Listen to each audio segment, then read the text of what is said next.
Hoje nós teríamos que examinar algumas frases do Anjo de Portugal.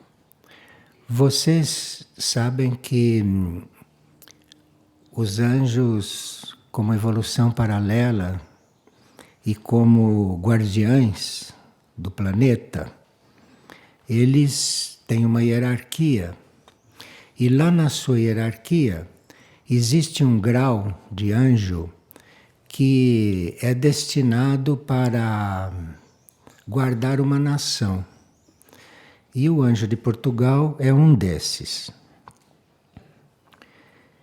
Existem estados que os anjos vivem normalmente e de modo ininterrupto, porque os anjos são muito diferentes de nós, inclusive porque eles não têm livre-arbítrio. E os anjos, quando têm consciência da lei, eles vivem aquela lei. Então, normalmente, eles vivem um estado sem interrompê-lo. Eles são estáveis, muito diferentes de nós, portanto. E o anjo da nação portuguesa passa-nos alguns pontos importantes para que a gente realize agora. Algum desses pontos nós já conhecemos, mas talvez, se ele está nos lembrando, é porque nós devemos recordá-los melhor. E aí depois vemos se por que o anjo da nação portuguesa resolveu falar conosco. Claro que essas duas nações têm um passado com coligações, de forma que isso é uma espécie de explicação. Como nós não cultivamos muito esses estados, então nós normalmente não percebemos a presença dos anjos perto de nós ou entre nós, porque nós não cultivamos esses mesmos estados. Então é muito útil a gente se lembrar destas coisas, porque pode nos levar, a um certo momento, a perceber alguma presença quando as nossas sintonias acontecerem. E a primeira coisa que a gente anotou, dita por ele, pelo Anjo de Portugal, foi que a nossa proteção deveria ser feita pela oração. Então ele está dizendo, em outras palavras, que nós pedimos muita proteção, mas que não oramos o suficiente. Porque se nós orássemos o suficiente, nos sentiríamos mais protegidos. Ele disse que a proteção está ligada à prática da oração. E a frase que ele pronunciou foi a seguinte: levai a oração como um estandarte para a proteção. E a segunda coisa que ele nos lembrou, além de levarmos a oração como proteção, é: ide descalços pelo mundo, para que o mundo não os reconheça. Veja que isto é muito verdadeiro e como esta forma de ser dos anjos é diferente da nossa. Se eles nos dizem, idem descalços pelo mundo, para que o mundo não os reconheça, eles estão dizendo que eles usam alguma maneira de ser que o mundo não os reconhece também, não é? E eles veem uma proteção muito grande em a gente não ser reconhecido. São muito diferentes de nós. E de descalços, o que será que eles querem dizer com isso, não? Para nós, no nosso entendimento, Descalços seria a gente estar indefeso, a gente não estar em guarda contra nada. Andar descalço quer dizer andar com simplicidade, andar sem muitas defesas. E eles acham que isto é. A gente estar desamparado é uma grande coisa. Veja como são diferentes de nós, hein? Então, nós queremos amparo, queremos segurança, queremos tantas coisas, e eles só se sentem assim, realmente seguros e amparados, descalços e sem que ninguém os reconheça. Depois ele diz: tende sempre o coração aberto para serem receptivos a tudo. Bem, nós temos um sentido de seleção feito pela mente, não? E eles não têm mente, eles não sabem o que é isso, e não têm corpo mental, e eles conhecem outra percepção, conhecem outra forma de comunicação, que ele aqui está chamando de coração. Porque ele acha que é o coração aberto que nos deixa receptivos a tudo. A tudo. Veja que não há mesmo autodefesa, não entre eles. Então, há tudo. E deve acontecer que, sendo receptivos a tudo, no mundo deles, no nível deles, eles estejam completamente seguros, mas sempre com o coração aberto. Depois ele diz: olhai para o horizonte para que as penumbras não os confundam. Então eles têm consciência, eles sabem, não? Que o planeta está em penumbra, que o planeta está no escuro. E ele acha que, estando na penumbra, para a gente não ser confundido, deve olhar para o horizonte. Deve olhar o horizonte para ele, deve quer dizer além da penumbra, não? Você vê a penumbra, mas olha para o horizonte, olha mais para lá. E assim, ele diz que a penumbra não nos confunde. Os anjos, por aquilo que a gente sabe, eles estão sempre no lugar onde devem estar. Nunca um anjo está fora de lugar. E como é que ele está sempre onde tem que estar, fazendo sempre o que tem que fazer, isto para nós é um mistério. E ele diz que é preciso olhar para o horizonte. Então eles têm alguma coisa na visão deles, não é? Que não os deixa jamais na penumbra, não os deixa mais na obscuridade. Bem, aqui se está falando com um anjo normal, não é?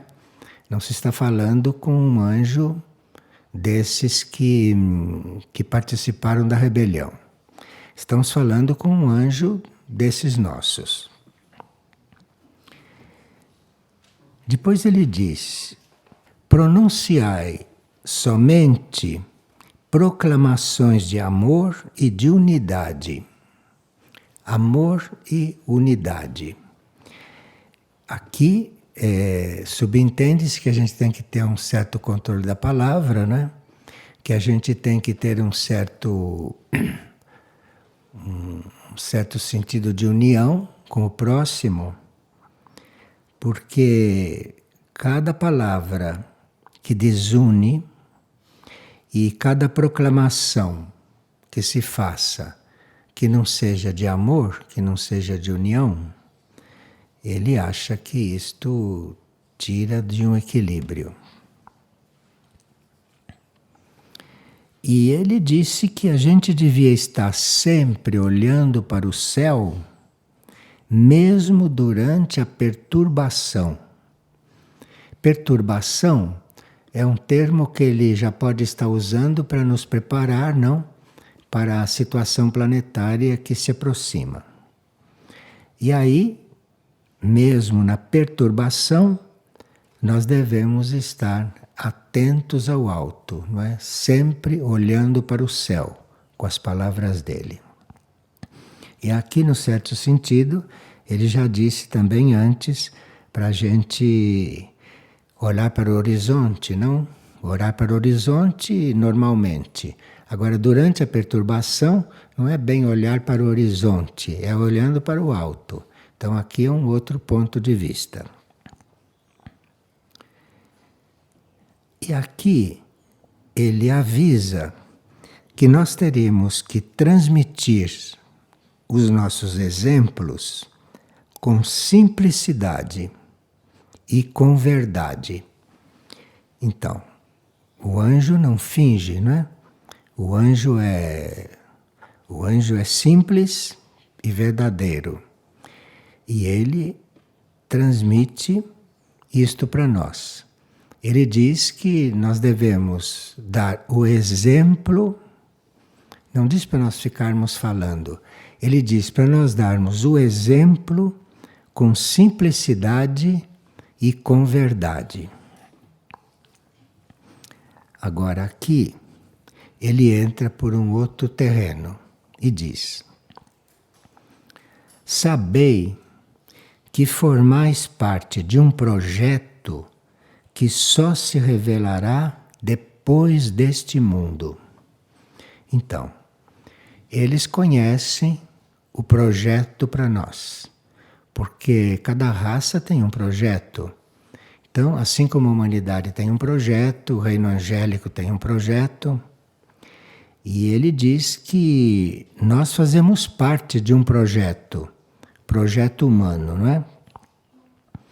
Mas enquanto eles poderão conhecer o projeto deles e até o nosso, eles dizem que nós não conhecemos o nosso projeto. Então talvez seja por isso que esta evolução foi encarregada de nos guiar, porque nós não conhecemos o projeto para nós. Ele fala da maioria, né? Fala da humanidade toda.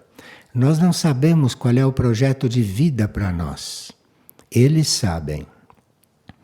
Então, ele disse que nós, como raça, só vamos conhecer o projeto para nós depois deste mundo. Aqui não fica muito claro se é numa outra fase da Terra ou se é quando nós estivermos em um outro mundo. Estivemos em uma outra dimensão.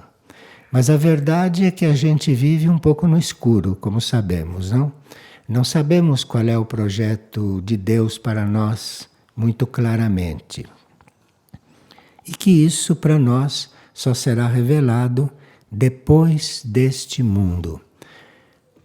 Por que será que nós não podemos conhecer o projeto de Deus para nós, não claramente?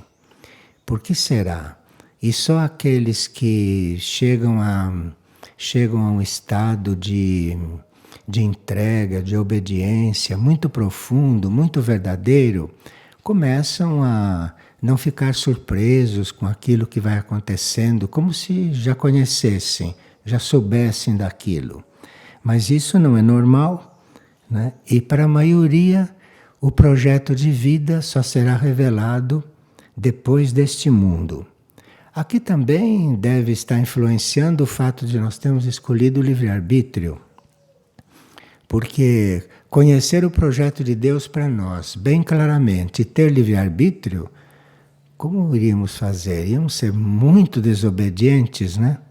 Porque com o livre-arbítrio, fazendo o que quisermos, sem conhecer o projeto de Deus para nós, a desobediência é muito menor. Se nós conhecêssemos o projeto e tendo livre-arbítrio, seríamos realmente muito transgressores, né? Veja que tem uma compreensão profunda da nossa situação. E diante dessa situação, eles estão então cada vez mais disponíveis, né, para estar junto conosco e eventualmente nos guiar se quisermos. E ele diz: unam-se a nós, que somos servidores do Pai Celestial. Então, eles são servidores, porque eles vivem de acordo com aquilo para o que foram criados. Então, são servidores da criação. E ele nos convida a nós nos unirmos a eles, porque aí talvez transgrediremos menos, não? Porque eles conhecem o plano para eles, conhecem também o plano para nós, e univos a nós, que somos servidores do Pai Celestial.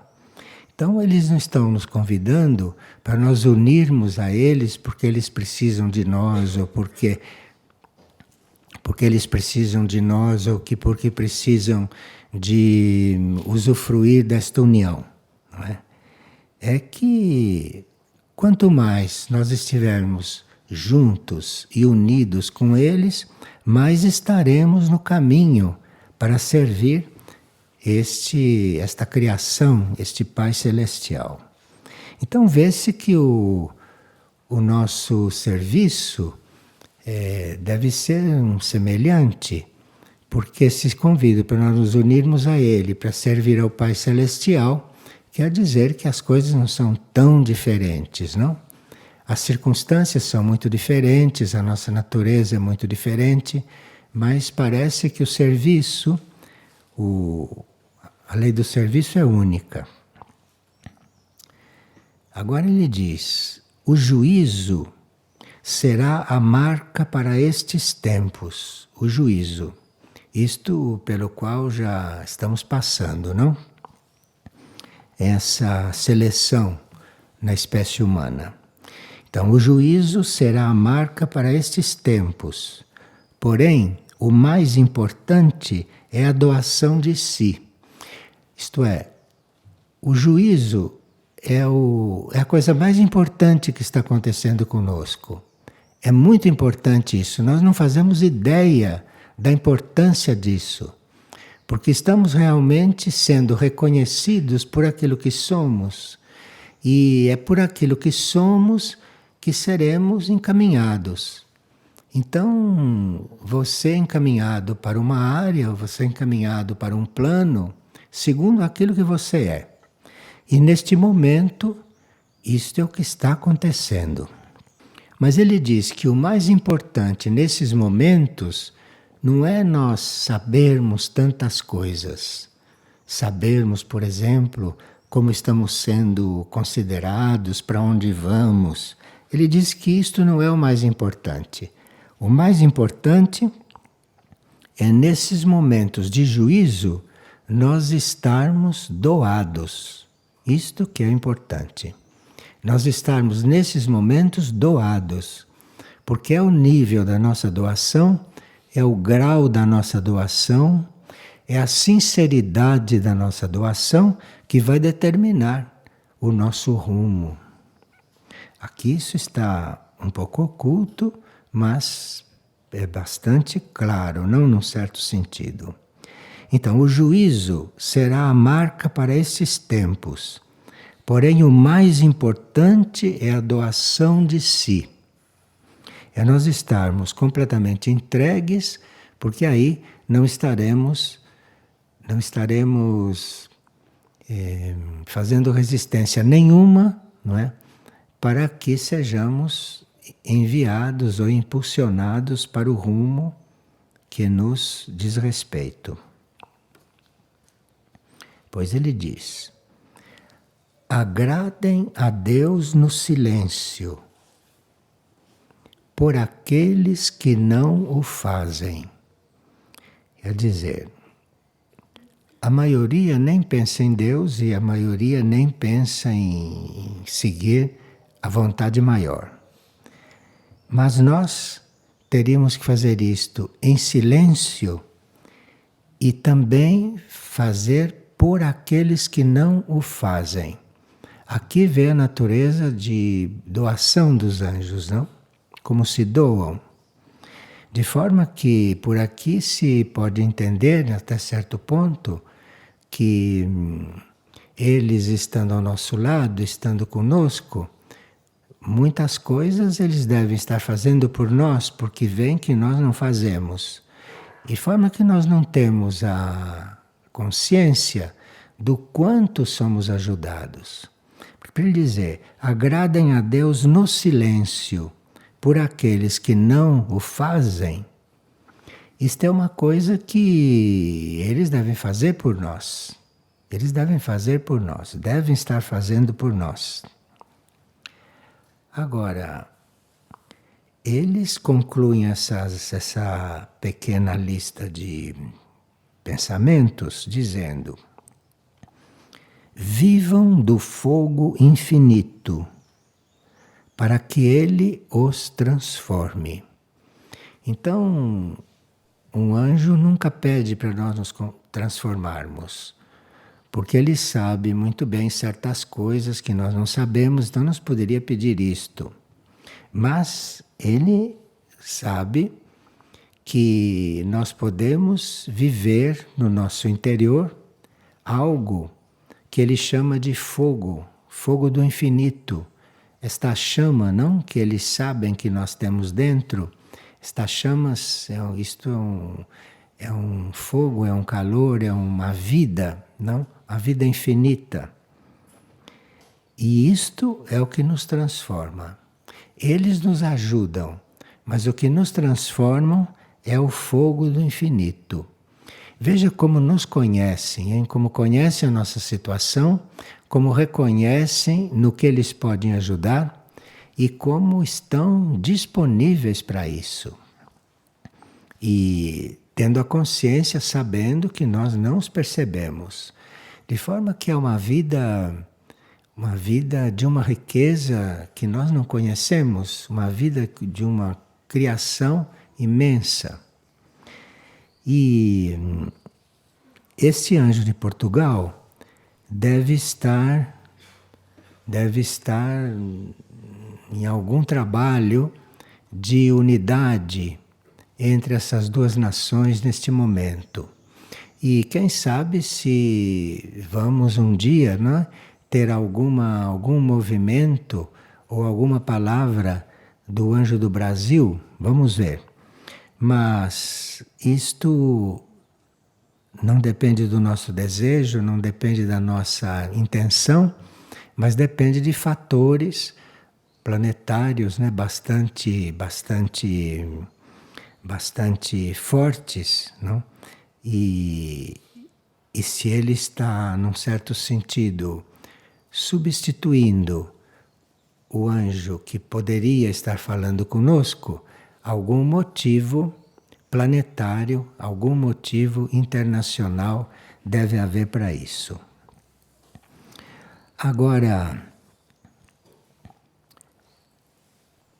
Maria, com a alcunha de Rainha da Paz, no dia 30 de agosto, nos disse algumas coisas. E a uma certa altura, ela sugeriu que nós teríamos que compreender melhor isso que nós chamamos de comunhão.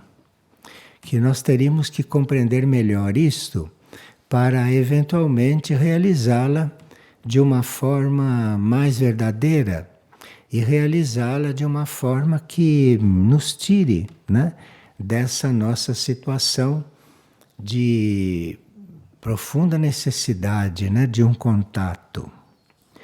Mas ela, só uma certa altura que entra neste ponto e ela vai nos preparando para isso com alguns pensamentos. E ela diz: enquanto o mundo agoniza e muitas almas sofrem as consequências das suas ações, outras almas são abençoadas pela graça da minha presença. Então ela está dividindo as almas que sofrem em consequência das ações que elas mesmas praticam e está apresentando um outro tipo de almas, aquelas que são abençoadas pela sua presença, isto é, as almas que atenderam o seu chamado. E aquelas que atendem o seu chamado, pelo que está escrito aqui, têm a possibilidade de não sofrer. E aqui ela diz: aos que dormem, aqueles que dormem são aqueles que não a reconhecem, não a percebem, não consideram a sua existência. Então, ela diz que dormem, esses são os que dormem. Aos que dormem, entrego misericórdia.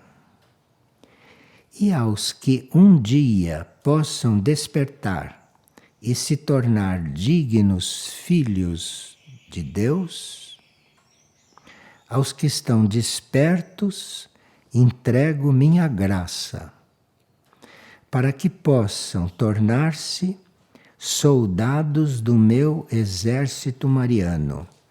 Aqui ela está regenerando algumas palavras. Ela está regenerando a palavra soldado, está regenerando a palavra exército e está regenerando, não é, a palavra, enfim, esta espécie de ação, não? Esta ação. Está regenerando isto. E hoje, meus queridos, retorno a esta cidade porque ela fez esta aparição numa cidade onde ela já tinha ido antes. Retorno a esta cidade porque desejo encontrar aqui mais do que o espírito de devoção. As pessoas pensam que basta a gente ser devotos por Maria. Ela diz que isto não basta mais hoje. Que isto não basta. A devoção é um movimento que nós fazemos e que nos une, que tende a nos unir com ela. Mas a devoção não basta, ela diz.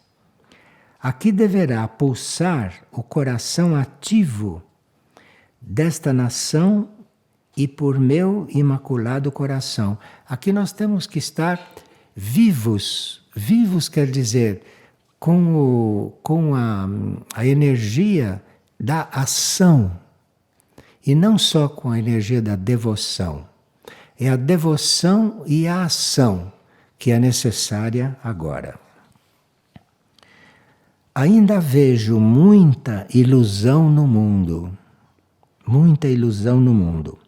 Ainda vejo que as almas não compreendem o meu chamado, porque não permitem que o meu verbo as transforme por completo.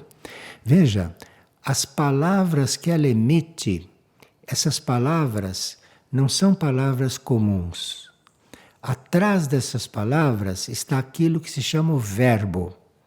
O verbo é uma coisa que está atrás das palavras, mas pode também não estar. As nossas palavras podem não ter valor nenhum porque não tem o verbo atrás. Este verbo é a energia da fonte, a energia da fonte interna. E nas palavras dela existe o verbo. Então, quando ela diz uma palavra, não tem o mesmo valor das nossas. Porque na nossa palavra nem sempre tem o verbo atrás. E as dela sempre tem. E essas palavras com o verbo, essas palavras não são só palavras esclarecedoras, não são só palavras de instrução. Ao mesmo tempo que esclarecem e instruem, com o verbo atrás, elas são transformadoras. Elas transformam. De forma que a nossa atitude diante dela e diante do que ela diz é muito importante para que haja um efeito ou para que haja um efeito menor. Porque uma coisa é você entender o que ela está expressando, e outra coisa é você estar sendo transformado pelo verbo que está ali. Até este momento, ela diz, vim construindo a união de seus corações com o meu, para conduzi-los ao coração de meu filho. Mas agora é momento de que esta graça que recebem de estar comigo não seja apenas um motivo de alívio de suas angústias e temores, porque o mundo necessita de seres despertos, de soldados dispostos a entregar tudo por amor a Deus e pela salvação das almas. Isto é, este é um chamado diferente daqueles que ela fez até agora. Este é um chamado não para você ser devoto dela ou para você melhorar a si próprio somente. O chamado dela hoje não é só isso. O chamado dela é para a gente despertar como soldado. É para a gente despertar como um firme, como um exato, não? Como um fiel instrumento para que algo maior aconteça através da nossa ação e através da nossa colaboração. E isto, hoje em dia, é a salvação das almas. Porque como estamos num momento de juízo, a coisa mais importante, segundo ela, que existe hoje, e a coisa mais importante da qual nós podemos participar é da salvação das almas. Porque uma alma perdida é uma alma perdida, não se sabe o que é isto. E uma alma salva, uma alma resgatada, uma alma recuperada, isto hoje é o maior valor que existe. Quero dizer-lhes que não venho ao mundo apenas para encontrá-los em devoção e em fé. Quem encontrar os corações mais conscientes do tempo em que vivem, porque muitos já lhe foi dito, e pouco puderam compreender verdadeiramente. Isto é, hoje o mais importante são as almas, porque são as almas que estão definindo o seu destino, definindo a sua posição. E dessa definição depende um futuro eterno, depende a eternidade. E ela diz que nós não compreendemos isto verdadeiramente, que nós escutamos, aceitamos, mas que não compreendemos isto verdadeiramente. Porque se estivéssemos compreendendo isto verdadeiramente, não estaríamos mais fazendo a mesma vida. Enfim, esta vida que normal que nós fazemos é algo que não deve ser o melhor para as nossas almas, né? Não deve ser o melhor para esta nossa parte sutil e eterna, que é aquela que vai permanecer. Nós não temos ideia do quanto somos iludidos e do quanto somos coligados com aquilo que é a nossa parte mais efêmera. Mais efêmera. Nós vemos a toda hora as pessoas muito mais coligadas com aquilo que são os corpos, que vão todos se desintegrar, são mais coligadas com aquilo que diz respeito aos corpos do que com aquilo que diz respeito ao que vai ficar, ao que vai permanecer. E é dessas escolhas que nós estamos fazendo no dia a dia, nas menores coisas. É nessas escolhas que nós vamos determinando de que lado estamos, que vamos determinando em que plano estamos nos colocando num momento tão importante de decisões e num momento tão importante para a nossa vida transcendente, não? aqueles que me escutaram não acreditaram verdadeiramente nas minhas palavras, porque se assim fosse, suas vidas já seriam outras, e em seus internos habitaria uma outra fortaleza que não é deste mundo. Isto é, nós já devíamos estar com uma fortaleza construída, nós já devíamos estar com isso pronto, com isso construído dentro de nós, para não sentirmos aqueles impactos, não, que o mundo vai sentir, de uma maneira geral, nesses momentos de transição. Quero que minhas palavras cheguem aos corações para tocá-los com o amor celestial e que também cheguem ao profundo de seus seres para transformá-los em instrumentos do coração de Deus. Isto é, nós teríamos que realmente nos transformarmos daquilo que somos para nos transformarmos em instrumentos de algo que vem do coração da criação, instrumentos de algo muito real e que é a causa de tudo, né? Por todas as graças que lhes entreguei, peço-lhes que escutem verdadeiramente o meu chamado. Já não duvidem da minha presença. Se ela está dizendo essas coisas, é porque nós não estamos totalmente seguros da presença delas. Nós duvidamos disso. Nós não estamos totalmente convictos do que está acontecendo.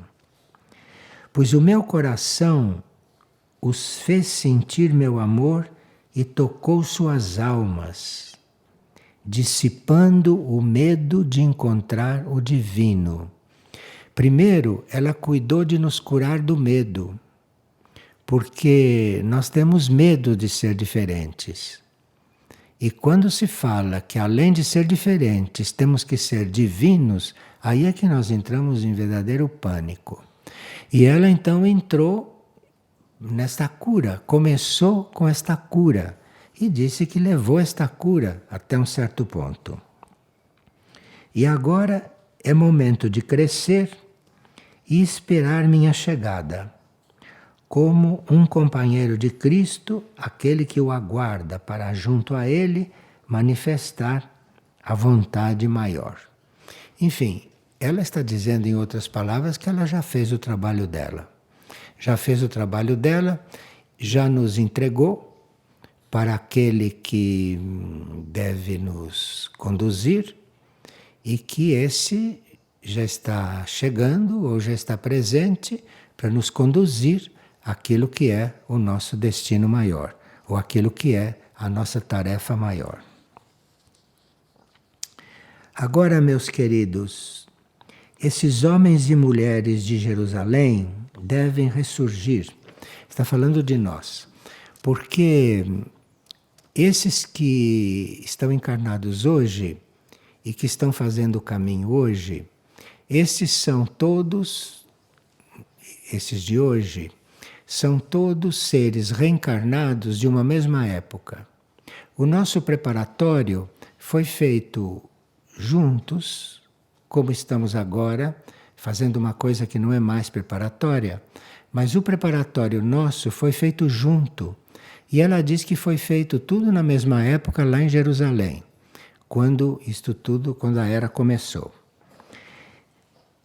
Esses homens e mulheres de Jerusalém devem ressurgir para esperar, sentados à mesa da redenção, o glorioso retorno de Cristo e reconfirmar o compromisso que, como humanidade, realizaram com o seu divino coração. Isto é, aquele compromisso que as nossas almas e as nossas mônadas fizeram e que foi simbolizado naquela ceia por aqueles seres, aqueles 12 que representavam ali a humanidade.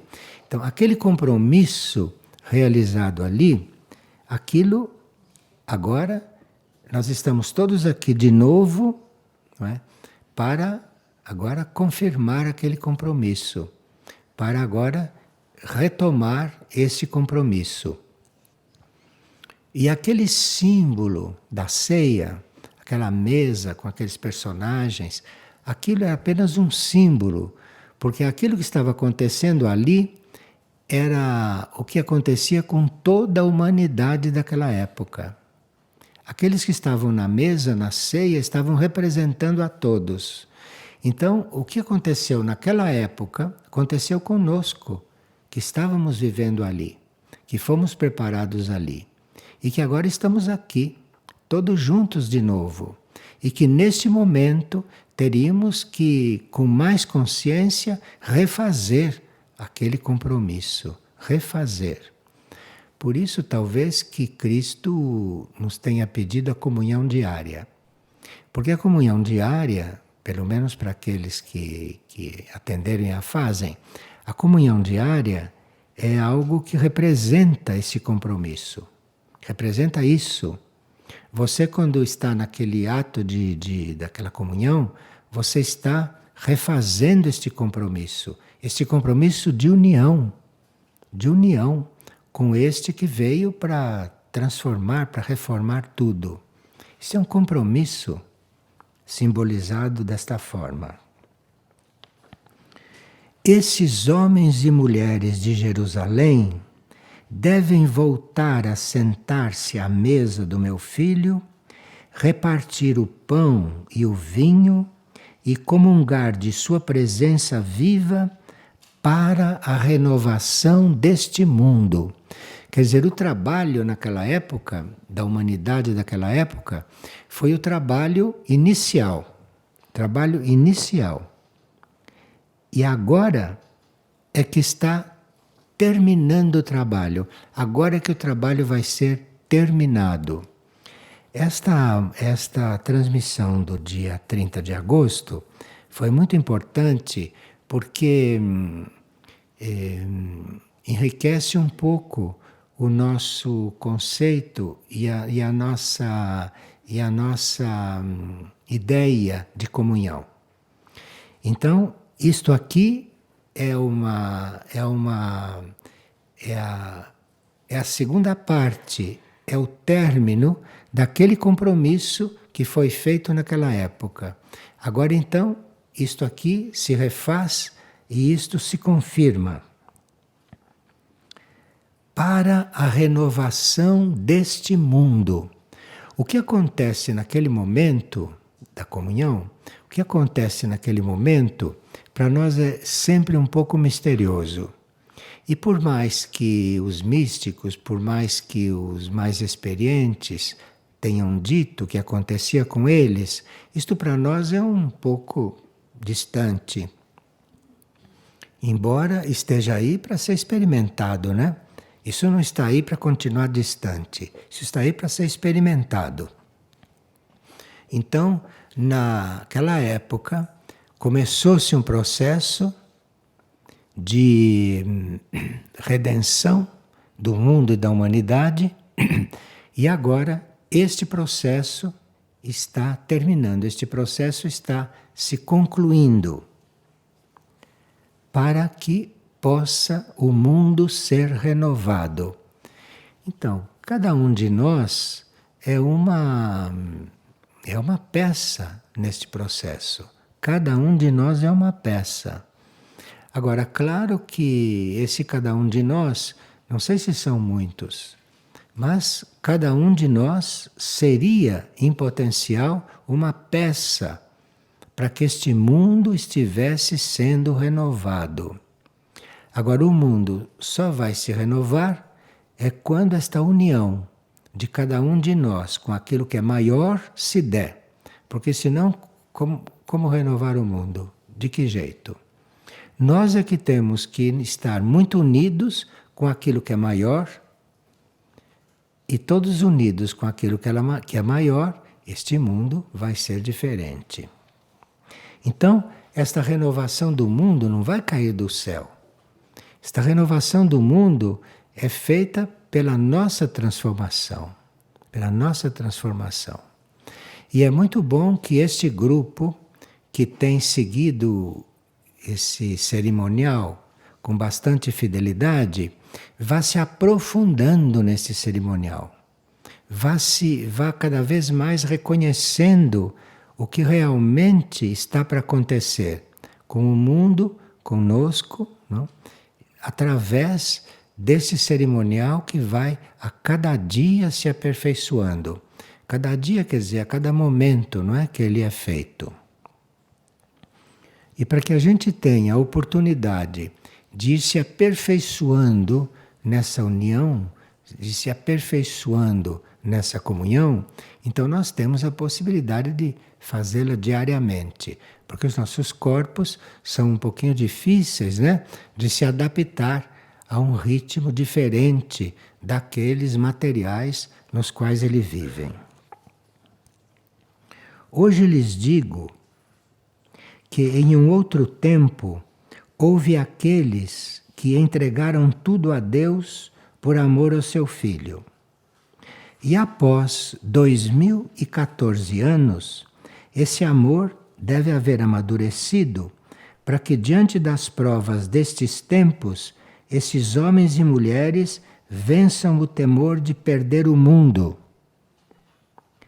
e de perder-se a si próprio, para viverem em Cristo e por Cristo eternamente, proclamando seu retorno, seu ressurgimento em glória e divindade. Porque isto não são palavras, isto são estados de consciência. E para que haja um mundo divinizado, é preciso que uma consciência que já está crística, que já se divinizou, retorne, faça isso de novo, mas faça isso de novo com uma outra proporção, com uma outra intensidade, para que o mundo possa realmente se renovar. Então isto vai por etapas, então, isto vai uma época atrás da outra. E muito interessante é este dado de que neste caso nós somos os mesmos daquela época, que já começamos esse trabalho e que agora cabe a nós realizar esse segundo passo em nome de todos. Aos que me escutam, eu agradeço. E aos que se tornarão minhas palavras vivas, eu convoco a caminhar ao meu lado. Isto é, aqueles que escutam, ela agradece. Agora, aqueles que tornarão minhas palavras vivas, estes eu convoco a caminhar ao meu lado. De forma que nós estamos vivendo um momento muito importante de oferta clara e definitiva. Não é possível coisa mais clara. De forma que nós não temos que temer escuridão, não temos que temer não saber das coisas. Nós temos que caminhar ao lado daquilo que está nos convidando, daquilo que está nos chamando. É só seguir e nada mais. É só seguir e nada mais. De forma que esses problemas de compreensão, esses problemas de resistência, esses problemas materiais de átomos enferrujados, tudo isso que nós conhecemos, isto tudo é para não estar na nossa consciência como prioridade, mas a prioridade é caminhar junto com isso que está manifestando para nós toda esta lei, porque isto não passa de lei do amor, não é? Lei do amor aplicada na nossa situação e aplicada na situação deste planeta, por uma consciência que é muito maior do que a consciência deste planeta, e que está nos convidando para caminhar com ela, segui-la, simplesmente. Não precisamos saber caminhar, basta segui-la e o resto tudo será feito. De forma que é uma oportunidade nunca vista porque nunca se viu isso, pelo menos não está registrado em nenhum lugar que isto tenha acontecido antes. E isso tudo está muito unido com esse trabalho da hierarquia angélica, com esse trabalho desta vida angélica que percorre conosco este caminho universal e cósmico. Obrigado.